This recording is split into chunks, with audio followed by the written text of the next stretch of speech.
Okay students, in this video we will study about the algae. This is the first group in kingdom Plantae और इसकी जो general characters हैं उसके बारे में सबसे पहले हम पढ़ना स्टार्ट करते हैं। तो सबसे पहले आप ये ध्यान रखिए कि इनके पास क्लोरोफिल होता है जिसकी वजह से ये फोटोसिंथेसाइज करते हुए ऑटोट्रॉफिक मोड शो करते हैं। बहुत ही सिंपल बॉडी होती है और बॉडी कैसी होती है? Thalloid. It means body is thallus. Thallus का मतलब है बॉडी वेल डिफरेंशिएटेड नहीं है उसके पास। जैसे प्लांट्स के पास बाकी पार्ट्स होते हैं, स्टेम, रूट, लीफ, इस तरह से आपको बॉडी के अंदर वो पार्ट्स देखने को नहीं मिलेंगे। और एल्गी की जो हैबिटेट है उसमें देखा जाए तो लार्जली वो एक्वेटिक होती है, जैसे कि फ्रेश वाटर और मैरीन एल्गी। और एल्गी जो होती है इसके अलावा दूसरी हैबिटेट्स में भी आपको देखने को मिल सकती है, जैसे कि आपको मॉइस्ट स्टोन्स पर देखने को मिल सकती है, सॉइल पर, वुड पर। तो जहाँ पर पानी का आना जाना लगा रहता है या जहाँ पर मॉइस्चर रहता है वहाँ पर आपको एल्गी आसानी से ग्रो होती हुई दिख जाती है। इसके अलावा जो एल्गी है वो म्यूचुअल रिलेशनशिप में भी दिखाई दे सकती है हमें किसी फंगस के साथ। तो उसको हम लाइचिन बोलते हैं, जिसके बारे में हमने प्रीवियस वीडियो में पढ़ा था। ठीक है। इसके अलावा एनिमल्स की बॉडी पर भी आपको एल्गी देखने को मिल सकती है, जैसे कि स्लॉथ बियर एक बहुत अच्छा एग्जाम्पल है। स्लॉथ बियर जो होता है वो हरे कलर का दिखाई देता है। एक्चुअल में जो उसका फर होता है, फर के ऊपर एल्गी जमा हो जाती है और जिससे कि उसको अपने सराउंडिंग्स में जो सराउंडिंग्स के कलर के साथ मैचिंग मिल जाती है और वो कैमोफ्लाज कर लेता है आसानी से। मतलब ये कि वो छुप जाता है आसानी से और अपना जो है अपने आप को बचा सकता है फ्रॉम द प्रीडेटर्स। तो इस तरह से जो हमारा स्लॉथ बियर है वो एल्गी के हेल्प से कैमोफ्लाज कर लेता है। एल्गी का जो फॉर्म है उसका जो साइज है वो हाईली वेरिएबल है, मतलब अलग अलग काइंड्स की एल्गी देखने को मिलती हैं, अलग अलग साइज की एल्गी देखने को आपको मिलेंगी। आपको जैसे कि हम देखा जाए तो कॉलोनियल फॉर्म से लेकर के फिलामेंटस फॉर्म्स और फिर जो मेरीन फॉर्म्स हैं वो भी आपको देखने को मिलेंगी, जो कि मैसिव प्लांट बॉडी जैसी होती हैं। जैसे कि कैल्प है वो काफ़ी बड़ी एल्गी होती है। ऐसे ही यूलोथ्रिक्स और स्पायरोगायरा जो हैं वो फिलामेंटस होती हैं, यानी लॉन्ग फिलामेंट्स फॉर्म करती हैं। वहीं जो यूलो वॉल्वॉक्स है वो कोलोनियल है, यानी उसके अंदर बहुत सारे एल्गल सेल्स होते हैं जो आपस में जुड़ करके कॉलोनी बना लेते हैं। एल्गी का रिप्रोडक्शन देखा जाए तो वो वेजिटेटिव, एसेक्सुअल और सेक्सुअल मेथड से हो सकता है। वेजिटेटिव रिप्रोडक्शन में बॉडी के वेजिटेटिव पार्ट्स का यूज़ होता है, जैसे कि फ्रेगमेंटेशन कर लेना एक बहुत सिंपल मेथड है जो हम स्पायरोगायरा के बारे में पढ़ते आए हैं। हर फ्रेगमेंट जो है एक नए थैलस का फॉर्मेशन कर सकता है, यानी जो प्लांट की बॉडी है, एल्गी की बॉडी है, वो अलग अलग टुकड़ों में टूट जाती है और फिर हर टुकड़ा जो है आगे चल के नए एल्गी का फॉर्मेशन कर सकता है। एसेक्सुअल रिप्रोडक्शन में we see that the asexual spores are produced. और सबसे कॉमन एसेक्सुअल स्पोर्स होते हैं जू स्पोर्स, और जो जू स्पोर्स होते हैं they contain flagella, so they are the motile spores. और जब ये स्पोर किसी सरफेस पर जहाँ पर उनको फेवरेबल कंडीशन मिलती है वहाँ पर चले जाते हैं, तो वहाँ पर जाकर के जर्मिनेट करते हैं और फिर नए थैलस का फॉर्मेशन करते हैं। सेक्सुअल रिप्रोडक्शन में आप देखते हैं कि जो गैमेट्स होते हैं उनका फ्यूजन होता है। तो कोई दो गैमेट्स फ्यूज करते हैं, एक होता है मेल गैमेट और एक होता है फीमेल गैमेट। अगर गैमेट्स जो हैं वो फ्लैजिलेटेड हैं, दोनों के दोनों गैमेट्स अगर फ्लैजिलेटेड हैं और उनका साइज भी बराबर है, तो आप एग्जाम्पल रखिएगा इसका यूलोथ्रिक्स। ठीक है। लेकिन अगर गैमेट्स जो है वो नॉन फ्लैजिलेटेड हैं और वो नॉन मोटाइल हैं लेकिन उनका साइज बराबर है, तो एग्जाम्पल आप रखिएगा स्पायरोगैरा। तो इस तरह से आप थोड़ा डिफ्रेंशिएट कर सकते हैं। जैसे यूलोथ्रिक्स में क्या होता है, गैमेट्स बराबर होते हैं और फ्लैजिलेटेड होते हैं, जबकि स्पायरोगैरा में गैमेट बराबर तो होते हैं लेकिन नॉन फ्लैजिलेटेड होते हैं।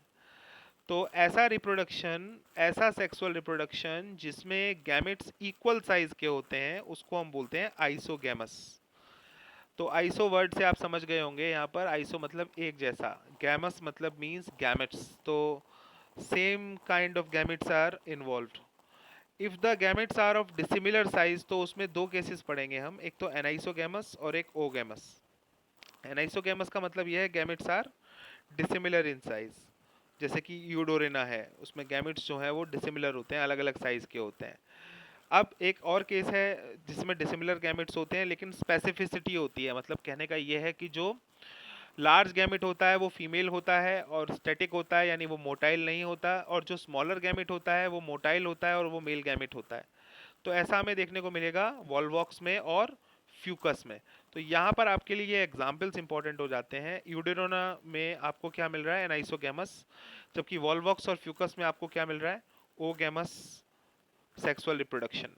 तो इन टर्म्स का मतलब आपको पता होना चाहिए और एक एक एग्जाम्पल इनका आपको ठीक से याद करना है। नेक्स्ट, हम जहाँ पे नेक्स्ट जो पेज है इसमें हम देख पा रहे हैं, यहाँ पर हमारे सामने वॉल्वॉक्स है, ये यूलोथ्रिक्स है।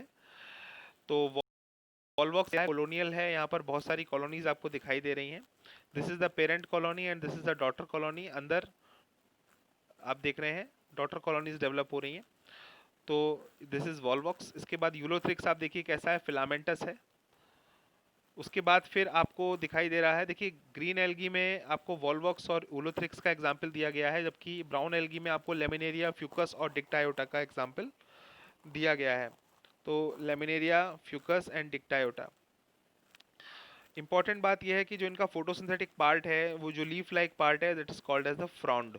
तो यहाँ पर आप देखिए तीनों में फ्रॉन्ड जो है वो अलग अलग काइंड्स का है, जबकि सबसे पहले आप देखिए जो हमारा ये लेमिनेरिया है, लेमिनेरिया में जो फ्रॉन्ड है वो नॉट सो डिफरेंशिएटेड, इतना डिफरेंशिएटेड नहीं है।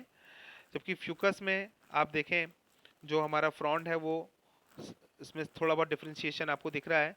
एंड डिक्टायोटा में देखिए सबसे ज़्यादा आपको डिफरेंशिएशन देखने को मिल रहा है। तो और उसके बाद आप देखेंगे जो बेस है that is called as the holdfast. तो रूट का काम कर रहा है होल्ड फास्ट एक तरीके से, और सरफेस के साथ इसको अटैच रखने में हेल्प करता है। टाइप जो है वो स्टेम की तरह है। तो इस तरह से आप देख लें इसके स्ट्रक्चर को। आगे चल के देखें, सी पहला है पोरफायरा। पोरफायरा में जो फ्रॉन्ड है वो डिफरेंशिएटेड नहीं है, but it is in large size. और ये रेड एल्गी है तो लाल कलर होना इसमें लाजमी है। Next is Polysiphonia. तो पॉलीसिफोनिया देखिए बहुत ज़्यादा डिफरेंशिएटेड है, मेन एक्सिस आपको दिखाई दे रही है, और ये एक तरीके से प्लांट की तरह इसकी बॉडी आपको दिखाई दे रही है, बहुत सारी ब्रांचेस हैं और some needle like leaves are also there. This is Polysiphonia. तो एग्जाम में हो सकता है कि आपको डायग्राम दे दिया जाए और फिर आपसे पूछा जाए कि which kind of algae is this, okay. तो हो सकता है आपसे एग्जाम्पल दीजिए। तो ये सारे आपको रिमेंबर कर लेने हैं, फोटोग्राफिक मेमोरी अपनी डेवलप करनी है कि कौन सी एल्गी क्या है। नेक्स्ट पेज पे चलते हैं, यहाँ पर हम पढ़ेंगे कि एल्गी का इकोनॉमिक इम्पोर्टेंस हमारे लिए क्या है। तो एल्गी जो है वो मनुष्य के लिए बहुत ज़्यादा हेल्पफुल है। कैसे? बिकॉज जो हमारी जो धरती है, हमारी धरती पर लगभग आधा कार्बन डाइऑक्साइड फिक्सेशन जो है वो एल्गी करती है। और कैसे होता है कार्बन डाइऑक्साइड फिक्सेशन? फोटोसिंथेसिस से। तो मतलब ये है कि जो कार्बन डाइऑक्साइड हमारे एटमॉस्फेयर में है उसको फिक्स करके ऑर्गेनिक कंपाउंड में कन्वर्ट करने का काम जो है वो फोटोसिंथेसिस से होता है। और आधा फोटोसिंथेसिस लगभग हमारे इसकी जिम्मेदारी किसको मिली हुई है? एल्गी को मिली हुई है। Being photosynthetic, they increase the level of dissolved oxygen in the immediate environment. अब ये जो environment है ये aquatic भी हो सकता है, यानी जो पानी है हमारा, इसके अंदर जो डिजॉल्व्ड ऑक्सीजन है उसको बढ़ाने का काम जो है हमारी एल्गी करती है। और ये डिजॉल्व्ड ऑक्सीजन जब बढ़ेगा तो जो फिशेस हैं या दूसरे एक्वेटिक ऑर्गेनिजम्स हैं उनके लिए बहुत अच्छा एटमॉस्फेयर क्रिएट होता है। एटमॉस्फेयर कहने का मतलब गलत हो जाएगा यहाँ पे, आप इसको एनवायरनमेंट कहें तो अच्छा रहेगा। तो एल्गी जो है उसका बहुत इंपॉर्टेंस है because they are the primary producers of energy rich compounds of different food cycles, ठीक है ना, which involve many aquatic animals. तो बहुत सारे फूड चेन्स के अंदर अगर आप देखें तो एल्गी इंपॉर्टेंट है बिकॉज वही प्राइमरी प्रोड्यूसर की तरह एक्ट करती हैं और एनर्जी प्रोवाइड करने का काम करती हैं हमारी फूड चेन्स को। बहुत सारी स्पीशीज हैं जैसे कि पोरफायरा है, लेमिनेरिया है, सेरगेसम है। ये उन स्पीशीज में से एक है एल्गी की जिनको हम खा सकते हैं। तो मतलब लगभग 70 स्पीशीज हैं मैरीन एल्गी की जिनको हम एडिबल समझते हैं, एडिबल, EDIBLE, ओके, जिन्हें हम खा सकते हैं। कुछ मैरीन एल्गी हैं जैसे कि certain marine brown and red algae produce large amount of hydrocolloids. which are water holding substances, for example algin and carrageenan. Algin brown algae हो गई और कैरागीन रेड एल्गी हो गई. तो इनसे मिलने वाले जो कंपाउंड्स हैं उनको हम बोलते हैं हाइड्रोकोलाइड्स, और हाइड्रोकोलाइड्स का काम होता है अपने अंदर पानी को एब्जॉर्ब करके होल्ड कर लेना. तो इसका मतलब ये है कि हाइड्रोकोलाइड्स का इस्तेमाल बहुत सारी जगहों पर हो सकता है जहाँ कहीं भी वाटर को होल्ड करने की ज़रूरत पड़े, वहाँ पर हम हाइड्रोकोलाइड्स को यूज़ कर सकते हैं. और हाइड्रोकोलाइड्स को ऑब्टेन आप कर सकते हैं ब्राउन एल्गी से और रेड एल्गी से. जैसे एग्जांपल्स आपको बताए गए हैं एल्गिन एंड कैरागिन. एक बहुत इंपॉर्टेंट नाम है एगर. और एगर क्या है? एक बहुत इंपॉर्टेंट कमर्शियल प्रोडक्ट है जिसको हम जेलिडियम और ग्रेसिलेरिया से ऑब्टेन करते हैं. तो ये जो एगर होता है इसका यूज़ किया जाता है लेबोरेटरीज में. एगर मीडियम जो होता है, एगर मीडियम के अंदर हम कल्टीवेशन करते हैं माइक्रो ऑर्गेनिजम्स का. तो एगर मीडियम जो होता है वो एक तरह से माइक्रो ऑर्गेनिजम्स के लिए घर का काम करता है. और एगर को ऑब्टेन कहाँ से किया जाता है? इन एल्गी से किया जाता है. ठीक है ना? तो माइक्रो ऑर्गेनिजम्स को ग्रो करने के लिए वी यूज़ एगर. इसके अलावा एगर का इस्तेमाल आइसक्रीम्स में और जेलीज के प्रोडक्शन में भी करते हैं. Next is chlorella. जो क्लोरेला है वो एक बहुत इंपॉर्टेंट यूनिसेलुलर एल्गी है, बिकॉज ये प्रोटीन्स में काफ़ी रिच होती है और काफ़ी तेज़ी से ग्रो करती है. तो क्लोरेला को अगर हम किसी छोटी सी जगह पर हम ग्रो करते चले जाएं तो बहुत जल्दी ग्रो हो जाती है लिमिटेड स्पेस के अंदर. और उसको फूड सप्लीमेंट की तरह यूज़ किया जा सकता है. तो बहुत सारे स्पेस ट्रेवलर्स के लिए जो एल्गी है क्लोरेला, उसका यूज़ किया जाता है as a food supplement to provide proteins to the space travellers.